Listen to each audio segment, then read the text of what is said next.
Hi, welcome to Human Integrated Performance. We wanted to do something a little different for our new clinic FAQ videos, so we hope you not only find this information useful, but fun to watch as well.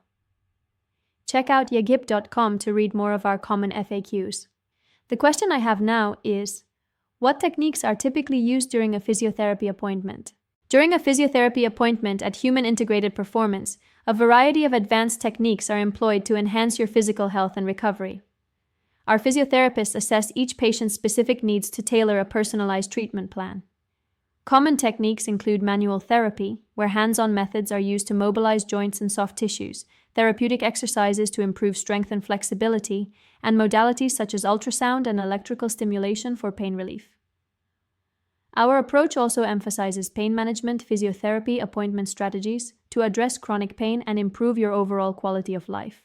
For more information on our holistic and personalized services, visit our Human Integrated Performance main page. Whether you are recovering from an injury or managing a chronic condition, our goal is to help you achieve optimal physical function and performance through comprehensive care.